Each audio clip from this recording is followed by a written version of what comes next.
Welcome to Pigeons and Dragons. My name is Louis Patalano, the creator of the game, and if you're 3 to 5 players and you don't know what to do, then this is the right game for you. But before we get going, remember this: if you're like me and you don't like reading books, then this is the perfect way to learn how to play with this short and sweet video. So let's get started. The goal of the game. Like any game, the goal is to win. But in this case, you want to become the queen or the king. And to do so, you will have to find and collect gold pigeon coins. If you're looking for a game to play between 15 minutes and several hours, that's the right game, because every gold pigeon coin that you want to add as a victory condition adds about 15 minutes to the game.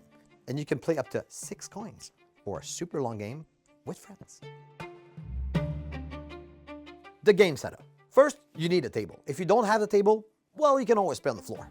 So, first thing first, let's put the board in the middle, and then players will have to choose which kingdom they want to play. Either they want to play dragons, one of my favorites, or fairies, another one of my favorites, or goblins, unicorns, and knights. For this example, I'm just going to set up 4 of them. And then we're going to distribute cards to each player.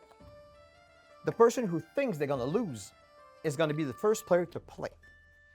And then we distribute 8 cards for 3 players, 7 cards for 4, and 6 cards for 5.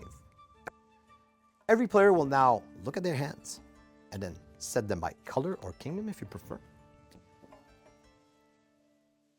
And the person who thinks he's going to lose, the first player, will start the game by playing his card down in his kingdom. Every player will play cards one after the other until someone has no cards remaining. Another thing that we want to put up in the setup is all the battle cards and all the mystery cards. And what's missing is, of course, the gold coins, the gold pigeons. And then we flip over the first rule, which is rule number 0, which is making the most points possible. That's the first joust. And then the rules will change as we go on, but now you're ready to play. How to play.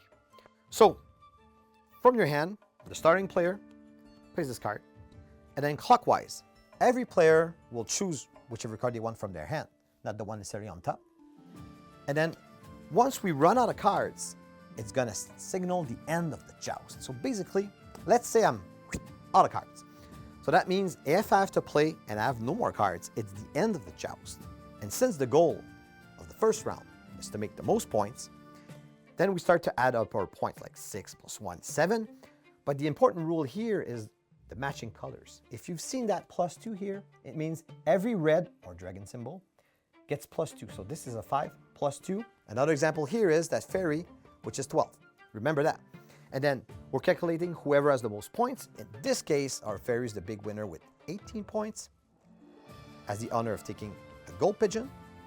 And now that winner, while he's bragging, picks up the cards and then starts to shuffle the new hand, while the loser gets the honor of getting rid of the rule card and picking 2 new mystery cards, and to decide whichever one he or she wants for the next round.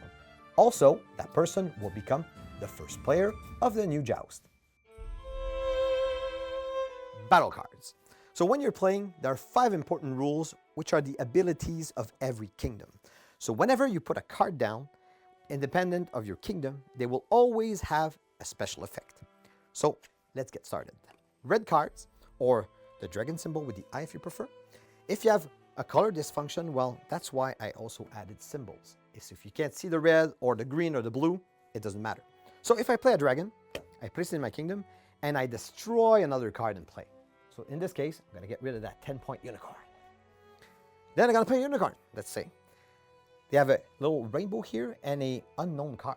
So essentially, if I play a unicorn, I place it down, and then I take another card from my hand, which I will not reveal, and slide down, and I will offer one of my opponents the choice between either cards.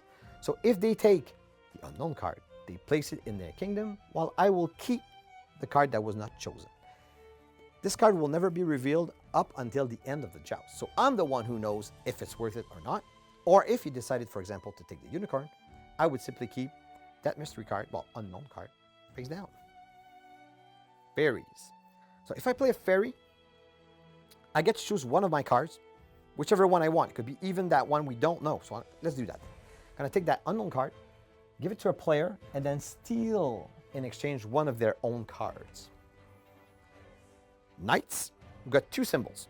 The first one is a ×2 card, and blue cards, unlike the other cards, can be played on other players. You can play it on yourself, of course. But for example, you could give 5 points to another player and make them draw 2 cards. You might wonder why, but you'll see that later, right, in the rules. Or the foot. If you give them the foot, you place it on their kingdom, and they will pass their turn. So whenever it's their time to play, you'll simply slide it into their kingdom, and we keep going. Least but not last, the goblins. So that, like, recycle kind of symbol. If I play a goblin, everyone passes down their hand to the next player, and everyone gets to flip a table because they lost their super hand. Because goblins, well, they're mischievous, and that's the way it is. So mystery cards are your game rules. Like we've seen already, the first card, ID'd 0 here in the corner, means we're making the most points as possible to win. But whenever we get rid of it, we'll start to draw new cards.